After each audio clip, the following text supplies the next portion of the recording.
Deadline ফুরানোর আগে রাজ্যের মুখ্য সচিব চিঠি তো দিলেন, কিন্তু সেখানে জাতীয় নির্বাচন কমিশনের যে নির্দেশ তাকে কিন্তু মোটেই মান্যতা দিল না রাজ্য সরকার। চিঠিতে কি বলা হলো? নির্বাচন কমিশনকে দেওয়া চিঠিতে মুখ্য সচিব লিখলেন, কমিশনের চিঠি পাওয়ার পর এই বিষয়টি নিয়ে একটা অভ্যন্তরীণ তদন্ত এবং এখনকার প্রক্রিয়া খতিয়ে দেখার কাজ শুরু হয়েছে। পূর্ণাঙ্গ তদন্তের আগেই দক্ষতা এবং নিষ্ঠার সঙ্গে কাজ করা এই সব অফিসারদের বিরুদ্ধে পদক্ষেপ করলে তা অসামঞ্জস্যপূর্ণ এবং কঠোর হতে পারে।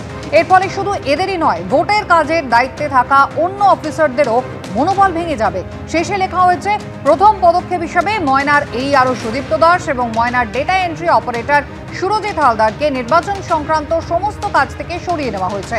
রাজ্য সরকার জানিয়েছে, তদন্তের পর পরবর্তী অ্যাকশন টেকেন রিপোর্ট পাঠানো হবে।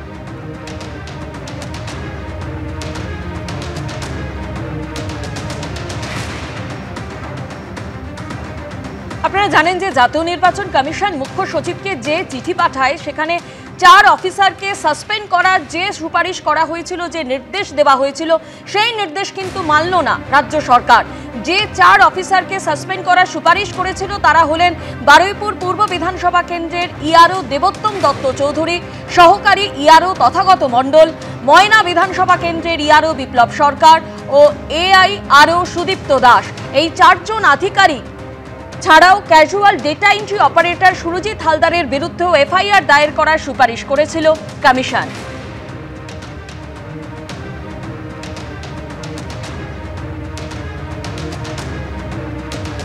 নির্বাচন কমিশন এবং সরকার, এই দুটির মধ্যে কিন্তু অনেকটাই পার্থক্য আছে।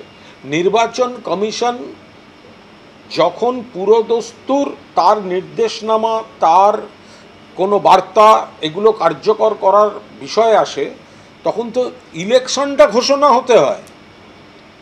ইলেকশনের আচরণবিধি যে মুহূর্ত থেকে চালু হবে বা লাগু হবে, নিশ্চিতভাবে ইলেকশন কমিশনের ক্ষমতা আছে প্রশাসনিক সিদ্ধান্ত নেওয়ার।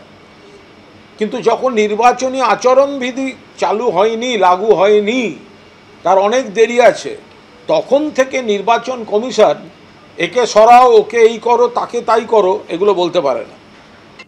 সমালোচনায় সরব হয়েছে বিরোধীরা। ইলেকশন কমিশনের যে নির্দেশ, তাকে যদি বুড়ো আঙুল দেখায় মমতা ব্যানার্জির সরকার, তাহলে ইলেকশন কমিশন এবার ডিসাইড করবে যে কি শাস্তি এদের দেওয়া দরকার। কারণ আজকে যদি এই ধরনের বুড়ো আঙুল দেখানো ইলেকশন কমিশনকে, এটা যদি পশ্চিমবঙ্গ দেখায় অ্যাজ অ্যান এক্সাম্পল, তাহলে এরপরে আরও বাকি যারা স্টেটস আছে তারাও এরকম করতে পারে।